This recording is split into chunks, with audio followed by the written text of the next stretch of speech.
Have you ever felt the weight of a relationship slowly crumbling? Maybe you've sensed that something was off, but you couldn't put your finger on it. Or maybe you saw it clearly, everything falling apart piece by piece, and you knew deep down that the end was coming. And yet, for some reason, you held on, afraid to let go. That was me not too long ago. I was in a relationship that had once brought so much joy. We laughed together, built dreams, and talked about the future. But over time, the laughter became less frequent, the dreams faded, and the silence between us grew louder. It wasn't just the arguments that started to feel endless, it was the emotional disconnection. The moments that once felt so special now felt hollow. And then I remembered something I had learned a long time ago from the Stoics. You cannot control others, but you can control how you respond. For months, I had tried to fix everything. I begged, I pleaded, I tried to force a spark in a place where there was no fire left. I thought if I just tried harder, if I just held on longer, things would get better, but they didn't. I wish someone had told me that sometimes letting go is the most powerful thing you can do. It was Marcus Aurelius who reminded me that life is full of impermanence. In his meditations, he talked about how we are all subject to fate and how much of life is out of our control. This struck me deeply. The truth was simple but painful. The relationship had changed, and no matter how much I wanted it to go back to what it was, it couldn't. I had to accept the reality of the situation. This wasn't a failure, this was just part of life. You see, Stoic philosophy doesn't ask us to fight against the current of life.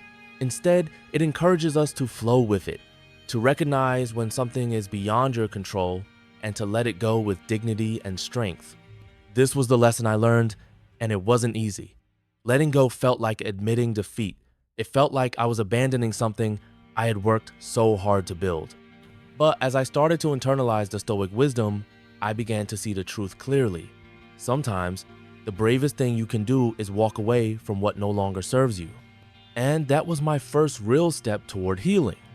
You know, in the beginning, I had this idea that a relationship meant holding on, no matter the cost. But as I started reflecting on the words of Epictetus, a new perspective emerged. Freedom is the only condition in which you can live your best life. And sometimes you have to free yourself from toxic situations, even if it means leaving someone you once loved. I remember the day it happened. There had been an argument, nothing unusual at first, but this time, something shifted. It wasn't just a disagreement that cut deep. It was the realization that the foundation we had built on was no longer solid. I could feel the relationship slipping through my fingers like sand in an hourglass, and I knew the end was near. But instead of resisting, I chose to let go. I chose to accept the inevitable with grace and strength, the lesson that the Stoics had taught me. I didn't let my emotions take over, and I didn't try to force something that wasn't meant to be. The truth is that most people hold on to dying relationships out of fear. Fear of being alone, fear of starting over, fear of what others will think. But the Stoics remind us that fear is a false belief, rooted in what we cannot control. What I could control was how I responded to the situation. And in that moment, I chose peace over chaos. I chose to honor myself, even if it meant walking away from someone I had once thought I couldn't live without. I didn't look back. I didn't stay for closure or to get answers to questions that no longer mattered. I walked away, and for the first time in a long time, I felt lighter. Let me tell you, letting go is not easy. It's one of the hardest things you can do, but there's a deep power in it, a power that comes from accepting reality as it is, not as you want it to be.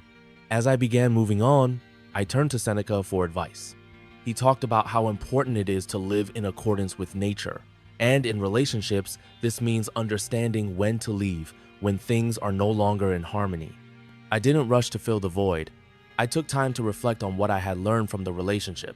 There were good moments, and there were lessons in the pain. Stoic philosophy teaches us that there is value in all experiences, even the painful ones, as they help shape us into the people we are meant to become. But the most powerful lesson was the realization that I could still thrive without relying on anyone's validation or presence. I am complete as I am. Sometimes we stay in relationships because we think we need the other person to complete us, but that's not true. You are already whole. You don't need someone else to make you feel valuable. Your worth isn't dependent on anyone else's love or approval. The healing didn't happen overnight. It took time to rediscover myself, time to realign my life with my values, and time to forgive. But slowly, I found that my peace wasn't tied to anyone else's actions. It was something I could cultivate within myself. Looking back, I'm grateful for the wisdom that Stoic philosophy brought me during that time. It was like having a steady hand guiding me through a storm. When everything around me felt uncertain, the teachings of Marcus, Epictetus, and Seneca became my anchor. Now, as I stand on the other side, I see the beauty in the process. I see that letting go is not an act of weakness, but an act of strength. And I want to leave you with this. If you're in a relationship that's causing you more pain than joy, ask yourself, are you holding on because you fear the unknown? Or are you holding on because you believe in the potential of something that's no longer there? In those quiet moments, after the storm had passed, I found a deeper understanding of what it means to live a fulfilling life. The peace I found was not about erasing the past, it was about acknowledging it, accepting it, and learning from it. Stoicism helped me see that life is about the practice of virtue, not the avoidance of pain. And one of the greatest virtues the Stoics teach us is resilience. Life will throw curveballs, and relationships, no matter how much we hope they'll last forever, can sometimes end. But resilience isn't about avoiding hurt or hardship. It's about facing them with strength and grace. Stoic philosophy doesn't sugarcoat life, it gives you the tools to face reality with clarity, strength, and dignity. There was a moment, months after the breakup, when I ran into my ex. We had both changed in the time apart, and for the first time in a long while, I felt a sense of calm instead of the emotional chaos I used to experience in our interactions. There was no bitterness, no longing, just a recognition that both of us were better off, even if it meant going our separate ways. And that's when it hit me. This is what true freedom feels like. Freedom isn't just about being able to do what you want when you want. It's about choosing peace over regret, growth over stagnation, wisdom over impulse. It's about looking at your life and realizing that you have the power to shape your future, no one else. I'd like to share a final piece of Stoic wisdom with you that has stuck with me. It comes from Marcus Aurelius, who said, "What stands in the way becomes the way." That's what I had to learn. What was standing in my way was the fear of letting go. But once I faced that fear, once I accepted that the relationship had run its course, I was free to move forward. It's easy to feel stuck, to believe that there's no way out of a difficult situation.